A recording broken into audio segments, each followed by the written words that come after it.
Hi guys, कैसे हो आप सब लोग। आई होप कि आप सब लोग ठीक होंगे एंड बढ़िया होंगे। तो चलिए शुरू करते हैं हमारी माफिया लवर का नेक्स्ट एपिसोड। और उससे पहले जान लेते हैं हमारे प्रीवियस पार्ट रिव्यू के बारे में, जहाँ पर लास्ट एपिसोड में हम ये देखते हैं कि जो हमारी राधिका होती है वो हमारी आर्या के लिए उसके कहने पर एक सॉन्ग सिंग करती है, जो सुनते सुनते ही हमारी आर्या कहीं खो जाती है। वो सॉन्ग काफ़ी प्यारा था। तो चलिए शुरू करते हैं। मॉर्निंग का टाइम था। इधर आर्या का मेंशन दिखाया जाता है। आर्या हॉस्पिटल में डिस्चार्ज होकर वापस घर आ चुकी थी, जिसे देखकर सब बहुत खुश थे। मेंशन में खुशी का एक अच्छा सा माहौल था। आर्या बुरे लोगों के लिए बुरी, लेकिन उसके लोगों के लिए वो किसी भी गॉड से कम नहीं थी। आर्या अपने रूम में आराम कर रही थी और राधिका नीचे किचन में उसके लिए खाना प्रिपेयर कर रही थी। उसी बीच राधिका एक बार आर्या को देखने के लिए रूम में जाती है, लेकिन जैसे ही वो रूम में पहुंचती है वो देखती है कि बेड खाली था। ये देखकर वो हैरान हो गई और बोली, ये कहाँ गई? मैं तो अभी इन्हें यहीं पर छोड़ के गई थी। वो ये सोच ही रही थी कि तभी उसे वॉशरूम से शावर की आवाज़ आती है और राधिका धीरे से बाथरूम की तरफ बढ़ जाती है। जैसे ही वो दरवाज़ा खोलती है तो अंदर आर्या दिखाई देती है। आर्या अपने बालों को वॉश करने की कोशिश कर रही थी, लेकिन उसके हाथों में चोट लगने की वजह से वो नहीं कर पा रही थी। ये देखकर राधिका गुस्से में बोली, आर्या, आप क्या कर रही हैं? आपको तो मैंने बेड से उठने से मना किया था ना। राधिका की गुस्से भरी आवाज़ सुनकर आर्या के हाथों से शैम्पू की बोतल नीचे गिर जाती है। वो राधिका को देखते हुए धीरे से बोली, मैं यहाँ अपने बालों को वॉश करने की कोशिश कर रही हूँ। और हाँ, तुमने बेड से उठने के लिए मना किया था, लेकिन मैं खुद को कंट्रोल नहीं कर पाई। मुझे थोड़ा सा अजीब फील हो रहा था, क्योंकि 3 दिन हो गए और मैंने अभी तक अपने बालों को अच्छे से वॉश नहीं किया, इसलिए और मुझे इसमें इरिटेशन हो रही है। इन सब की वजह से मेरी आदतें बिल्कुल भी मुझे चेंज नहीं करनी। राधिका अपनी बाहों को क्रॉस करके उसे देखते हुए बोली, क्या बात है, आपको अपनी हेल्थ से ज़्यादा अपने बालों की केयर है? मतलब इतनी जल्दी तो मैं भी अपने बालों को वॉश नहीं करती। और मेरे बाल आपस में, सॉरी, आपसे बहुत ज़्यादा लंबे भी हैं। तो लेकिन यहाँ आपको अजीब फील होने लगा, क्योंकि आपने 3 दिन से अपने बालों को अच्छे से वॉश नहीं किया। राधिका को इस तरह से घूरते हुए देखकर आर्या बोली, हाँ, क्योंकि मैं अपने बालों की बहुत ज़्यादा केयर करती हूँ। हो सकता है कि तुम अपनी बालों की उतनी केयर ना करती हो। बस तुम मुझे 10 मिनट दो, मैं जल्दी से बाहर आ जाऊंगी और उसके बाद मैं बेड से कहीं नहीं जाऊंगी। और इतना कहकर वो वापस कोशिश करने लगती है और उसे इस तरह से स्ट्रगल करते देखकर राधिका अंदर जाती है और कहती है, लाइए मुझे दीजिए, मैं आपकी हेल्प करती हूँ। आर्या कहती है, इट्स ओके, मैं खुद से कर लूँगी, तुम्हें परेशान होने की ज़रूरत नहीं है। राधिका उसके हाथ से शैम्पू की बोतल लेते हुए बोली, हाँ, मुझे दिखाई दे रहा है कि आप कैसे कर सकती हो, तो इसलिए चुप रहो और मुंह बंद करो। इतना कहकर राधिका आर्या के बालों को वॉश करने लगती है। आर्या राधिका को इस तरह उसकी केयर करते देखकर काफ़ी ज़्यादा खुश थी, लेकिन उसे कहीं न कहीं राधिका से थोड़ा डर भी लग रहा था, क्योंकि राधिका बिल्कुल सीरियस एक्सप्रेशन के साथ उसकी हेल्प कर रही थी। जिस तरह से वो डांट रही थी, आर्या खुद से बोली, लोग तो मुझसे डरते हैं, लेकिन फिर मैं राधिका से क्यों डर रही हूँ? पर मैं क्या कर सकती हूँ? मैं तो बचपन में भी इसके गुस्से से ऐसे ही डरती थी, लेकिन वो बचपन था। नहीं नहीं आर्या, तुझे किसी से नहीं डरना। कुछ देर बाद आर्या वापस बाहर आती है। वो अपने बालों को ट्राई करने के लिए जैसे ही टॉवल उठाती है, तभी राधिका उसके हाथ से टॉवल ले लेती है, जिसे देखकर आर्या कहती है, राधिका, आई थिंक तुम्हें ज़रूर कोई काम होगा, तो तुम मेरी फिक्र मत करो। अब मैं खुद कर लूँगी और तुम बस अपना काम करो। मैं तुम्हें बिल्कुल भी डिस्टर्ब नहीं करना चाहती। आर्या बड़े ही इनोसेंट वे से स्माइल करते हुए ये सब राधिका से कह रही थी, लेकिन राधिका उसे एक बार फिर उसे अपने गुस्से वाले एक्सप्रेशन के साथ आर्या से बोली, नहीं नहीं, मुझे इस वक्त कोई भी काम नहीं है, तो चुपचाप आप बैठ जाओ, मैं करती हूँ। और इतना कहकर वो राधिका आर्या को मिरर के सामने बिठाने का इशारा करती है और आर्या बिना किसी झिझक के, बिना किसी सवाल के, बिना कोई एक्सक्यूज दिए चुपचाप जाकर राधिका के इशारे को देखकर जाकर ड्रेसिंग टेबल पर बैठ जाती है। राधिका बिना आर्या को देखे उसके बालों को सुखा रही थी और आर्या बस मिरर में राधिका को देखे जा रही थी। वो अपनी आंखों से स्माइल कर रही थी। इधर इवनिंग का टाइम था। आर्या बेड पर बैठी हुई कॉल पर बात कर रही थी, तभी राधिका उसके लिए खाना लेकर अंदर आती है राधिका जितनी बार आर्या के पास आई वो हर वक्त कॉल पर ही बात कर रही थी। राधिका अपनी आंखों को फोल्ड करते हुए अपना खाना टेबल पर रख देती है और आर्या जैसे ही कॉल कट करती है तो वो उसका फ़ोन छीनते हुए बोलती है, मतलब आप सुबह से सिर्फ फ़ोन पर ही बात कर रही हैं। क्या आप इस तरह आराम करने वाली हैं? आज के लिए आपका इतना फ़ोन इस्तेमाल करना काफ़ी है और अब ये फ़ोन आपको सिर्फ रात को ही मिलेगा, समझी? और काम देखने के लिए केशव जी और ईशान जी हैं, तो आपको इतनी परेशान होने की कोई ज़रूरत नहीं है। क्योंकि आपको देखकर तो मुझे लग रहा है कि आपका अभी मन कर रहा है कि आप अभी ऑफिस में जाकर काम करने लगो। आर्या अपनी आंखें बड़ी करते हुए उसे देखकर बोली, नहीं राधिका, तुम मेरे साथ ऐसा नहीं कर सकती। और इस तरह तो मैं बोर हो जाऊंगी। मतलब मैं इतना आराम कैसे कर सकती हूँ? मुझे नहीं लगा था कि तुम मेरी इतनी अच्छे से केयर करोगी। राधिका उसके पास बैठकर उसे खाना खिलाते हुए बोली, भला मैं अपने हबी की केयर क्यों नहीं करूँगी? क्योंकि मैं तो चाहती हूँ कि आप जल्दी से ठीक हो जाओ, मैं आपकी केयर करूँ, क्योंकि मैं आपकी वाइफ़ हूँ ना। लेकिन बताओ, अब मैं आपकी केयर कर रही हूँ तो आपको प्रॉब्लम है, लेकिन एक बात सुन लो, वैसे तो मैं केयर करती नहीं हूँ, लेकिन जब करती हूँ तो अच्छे से करती हूँ। और वैसे भी आपको ऑर्डर देने के बहुत ही ज़्यादा शौक है ना, लेकिन आप सुनने की आदत भी अब डाल लो। आर्या राधिका को मुंह बनाकर देख रही थी, क्योंकि कहीं ना कहीं वो जानती थी कि अब उसे राधिका की सुननी ही पड़ेगी। तो वो बस चुपचाप से खाना खाए जा रही थी। उसे खाना खिलाए के राधिका नीचे आकर ईशान और केशव दोनों को बता देती है कि आर्या का फ़ोन उसके पास रहेगा और जब तक वो कुछ इम्पोर्टेंट चीज़ ना हो तब तक वो उसे काम करने के लिए कुछ ना बताएं, क्योंकि वो अच्छे से जानते थे कि केशव ईशान दोनों सारी चीज़ें बहुत अच्छे से परफेक्टली हैंडल कर लेंगे। केशव और ईशान दोनों ही राधिका की बात से एग्री करते थे। इधर धीरे धीरे दिन बीत रहे थे। राधिका आर्या की बहुत अच्छे से केयर करती है, जिसमें कि हमारी आर्या को कभी कभी लगता था कि राधिका उसे अपनी केयर करने के लिए सॉरी आर्या ने उसे अपनी केयर करने के लिए बोलकर बहुत बड़ी गलती कर दी है। गलती कम गुस्ताखी कर दी है। लेकिन उसे खुशी भी होती थी, क्योंकि राधिका उसके इतने करीब जो रहती थी। अब आर्या की तबीयत बिल्कुल ठीक थी। वो वापस से अपने उसी स्टाइल में आ जाती है। आर्या ऑफिस जा चुकी थी और वो अपनी डेली की रूटीन वही फॉलो कर रही थी। इधर राधिका बालकनी में बैठकर कुछ सोची जा रही थी। वो खुद से बोली, अब आर्या तो बिल्कुल ठीक हो चुकी हैं और मैंने उनसे कहा भी था कि मैं उनके साथ सिर्फ तब तक रहूंगी जब तक वो ठीक नहीं हो जाती। पता नहीं उनसे दूर क्यों नहीं जा पा रही मैं, बल्कि पिछले दिनों में उनके और भी ज़्यादा करीब आ गई। क्या मुझे उन्हें एक चांस देना चाहिए? क्या हमें एक इस रिश्ते को एक और मौका देना चाहिए? ओह! ये सब इतना कन्फ्यूज़िंग क्यों है? मैं समझ नहीं पा रही कि मैं क्या करूँ? नहीं, एक तरफ मेरा दिल है कि मुझे उनको इस रिश्ते को एक मौका देना चाहिए और एक नई शुरुआत करनी चाहिए, लेकिन दूसरी तरफ मेरा दिमाग मुझे वो सब याद दिला देता है। भगवान जी, प्लीज़, प्लीज़ मुझे कोई सही रास्ता दिखाओ। आखिर मैं करूँ क्या? इधर राधिका ईशा को कॉल कर कर घर बुला लेती है, क्योंकि अक्सर जब भी राधिका किसी प्रॉब्लम में होती या उसे कोई भी चीज़ समझ नहीं आती तो वो हमेशा से ईशा को ही बुलाया करती थी। और ऐसे ही जब ईशा के साथ होती तो राधिका को अच्छा फील होता था। राधिका और ईशा दोनों गार्डन में बैठे थे और राधिका ईशा को अपने दिल की हर वो बात बता देती थी। इधर ये सुनकर ईशा बोली, देख मेरे पास तेरे लिए एक बढ़िया सा सल्यूशन है और अगर तू ऐसा करती है तो तू बिल्कुल सही डिसीजन ले पाएगी। राधिका क्यूरियस होकर उसे देखते ही बोली, मुझे पता था कि तू ज़रूर मेरी हेल्प करेगी। तू कोई ना कोई सल्यूशन ज़रूर निकालने में मेरी हेल्प करेगी। लेकिन तू वेट किस चीज़ का कर रही है? जल्दी बता। उसे इस तरह से क्यूरियस देखकर ईशा हंसते बोली, हाँ हाँ बता रही हूँ।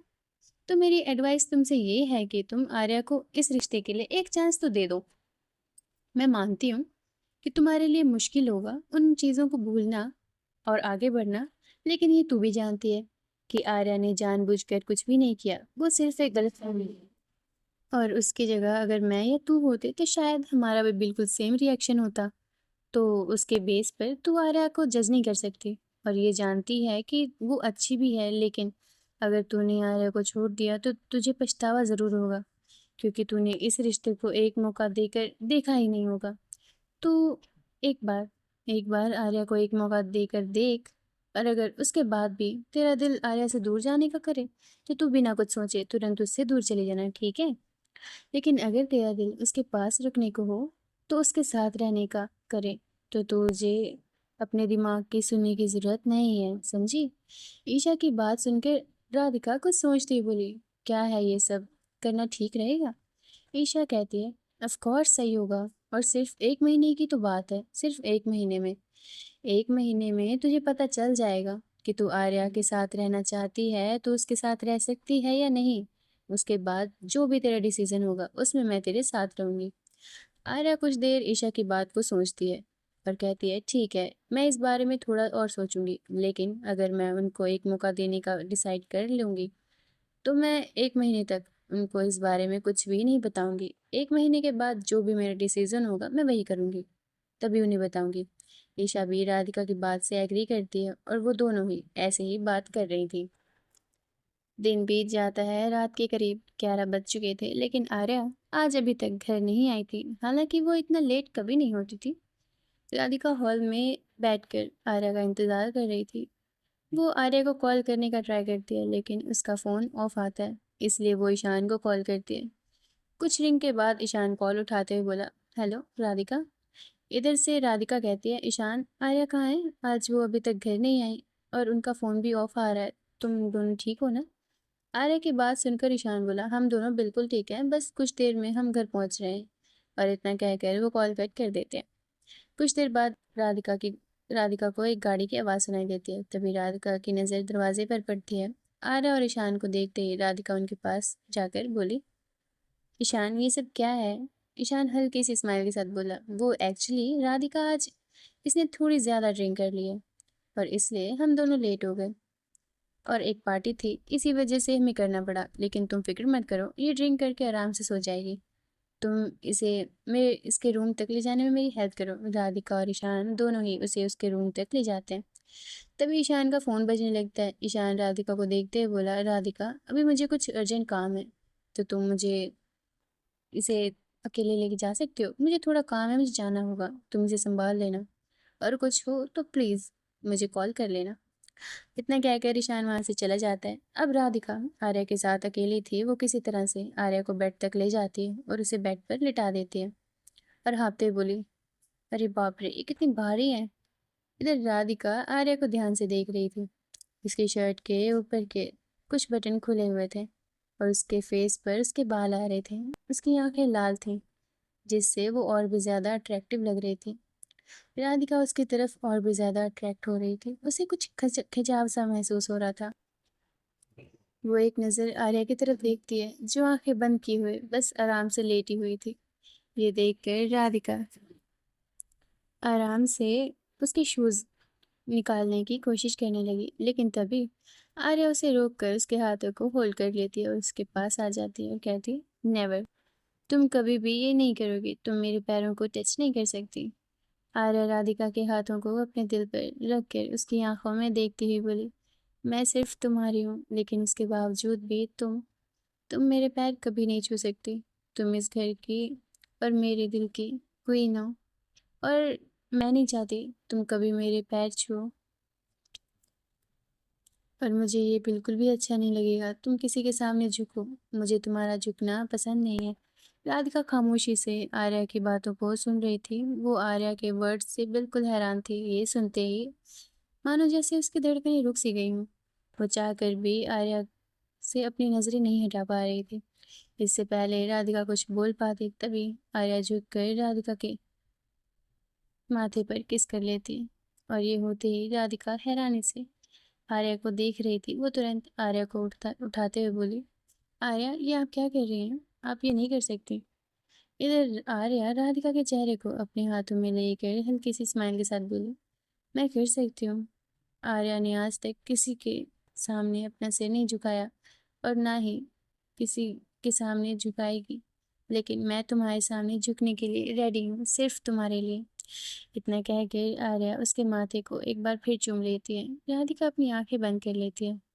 आर्या उसके कान के पास जाकर धीमी आवाज में विस्पर कर कर बोली, मुझे सिर्फ तुम चाहिए, इसलिए कभी भी तुम मुझसे दूर मत जाना। आर्या के इस तरह से करीब आने से राधिका की बॉडी में एक अजीब सी सेंसेशन सी हो रही थी। वो आर्या से दूर होते हुए बोली, आप आराम करो, आपको आराम करना चाहिए। इतना कहकर वो जैसे ही वहां से जाने लगी तभी आर्या उसका हाथ पकड़कर उसे अपने करीब खींच लेती है और उसे पीछे से हग कर लेती है। आर्या राधिका के बालों में अपना चेहरा छुपा रही थी। वो बालों की महक ले रही थी, उसमें खो रही थी। धीरे धीरे रातें और भी ज्यादा गहरी होने लगी और चांद की रोशनी और ठंडी हवा एक पल को एक खूबसूरत सा माहौल बना रही थी।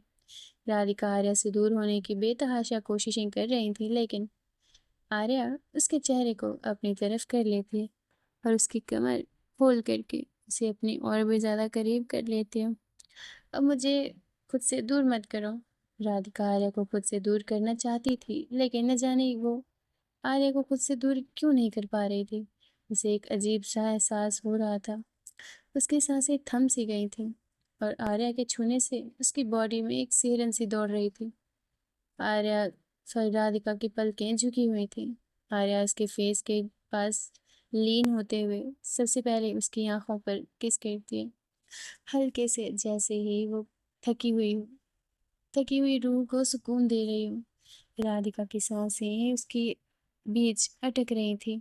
उसके बाद उसने उसके माथे पर एक बार फिर किस किया। उसने शांत, गहरी और बिना किसी जल्दबाजी के। वो कुछ कहने ही वाली थी कि तभी उसकी सांसें थम गईं। जब उसके गाल के पास झुककर हमारी आर्या ने उसे चूम लिया। एक पल के लिए उसके पूरे शरीर में सिहरन दौड़ गई। आर्या की नजरें अब राधिका पर थमी हुई थी। वो धीरे से उसके कान के पास झुककर बोली, कहना है इधर। इतना कहकर उसने उसके एयरलोब पर किस किया। राधिका की पकड़ उसकी शर्ट पर और भी ज्यादा कस गई, जैसे वो उसे रोकना चाहती हो। आर्या, उसने धीमी लेकिन नरमी से कहा। लेकिन उससे पहले कि वो कुछ कह पाती, आर्या ने उसके चिन को हल्के से ऊपर उठाया और बिना किसी वर्ड के उसके होठों को चूम लिया। एक पल के लिए राधिका हैरानी से आर्या को देख रही थी, लेकिन दूसरे ही पल वो आंखें बंद करके उसी पल में खो गई। और उनके लिए वो पल दुनिया में सचमुच बहुत ही ज्यादा खूबसूरत था, मानो पूरी दुनिया रुक सी गई हो। राधिका के हाथ आर्या के चेस्ट पर थे। इस बार राधिका आर्या को खुद से दूर करने के बजाय वो बस ऐसे ही खड़ी रही, जैसे उसका दिल और दिमाग बस अब ये चीज मान चुका हो कि वो आर्या से दूर नहीं जाना चाहती। धीरे धीरे राधिका ने भी हल्के से उसकी को रिस्पॉन्स करना शुरू किया। आर्या की सांसें गहरी हो रही थी और कमरे में बस वही खामोशी रह गई थी। जो सब कुछ हो रहा था, पता नहीं, दोनों के बीच कोई भी एहसास ऐसा नहीं था जो वो ना चाहते हों। अभी तक दोनों ने कोई कन्फेशन नहीं किया था। हालांकि हमारी आर्या की तरफ से हर एक चीज थी, राधिका की तरफ से अभी उसने कन्फेस नहीं किया था। राधिका और आर्या एक दूसरे में खो चुके थे, बिना किसी परवाह के कि आगे क्या होगा ये इन दोनों को कुछ नहीं पता था। अब राधिका को भी सांस लेने में प्रॉब्लम हो रही थी। आर्या राधिका से दूर हुई। राधिका का फेस अब रेड हो चुका था। वो गहरी गहरी लंबी लंबी सांसें ले रही थी और आर्या आर्या ने उसे अपनी बाहों में उठा लिया। राधिका कुछ नहीं कह पाई, बस अब उसका दिल भी बेकाबू बेकाबू सा धड़कने लगा था। वो उसे धीरे से बिस्तर तक ले गई। कमरे में बस हल्की सी डिम लाइट की रोशनी थी, जो कि चांद की थी, और हवा में उनके बीच की खामोशी सबसे ज्यादा शोर मचा रही थी। आर्या धीरे धीरे राधिका की गर्दन की तरफ झुकी। उसने पहले उसकी कॉलर बोन पर किस किया। राधिका आर्या की गर्म सांसें महसूस कर पा रही थी। उसकी आंखें बंद थी, उसके हाथ अब आर्या के कंधों पर थे, जैसे वो खुद को संभालने की कोशिश कर रही हो, जो कि अब नाकाम थे। पर उसकी छुअन में एक अजीब सा, एक हल्का सा, मानो कोई अपनापन सा हो। और तभी आर्या राधिका के क्लीवेज पर किस करती है। इससे पहले आर्या और भी ज्यादा आगे बढ़ पाती, राधिका उसे रोक कर बोली, राधिका आर्या आर्या राधिका की आंखों में देखते हुए बोली, मैं कभी तुम्हारी मर्जी के खिलाफ नहीं जाऊंगी। जब तक तुम रेडी नहीं होती, मैं कभी भी अपनी लिमिट कभी क्रॉस नहीं करूंगी। और इतना कहकर उसने राधिका के फोरहेड पर किस किया और उसे हक कर लिया और सो जाती है। और राधिका बस वो आर्या को ही देख रही थी। सो गाइस चलिए ये पार्ट हम यहीं पे एंड करते हैं। स्टोरी अगर अच्छी लगे तो लाइक करना, चैनल को सब्सक्राइब करना मत भूलना। ओके देन टाटा, बाय बाय।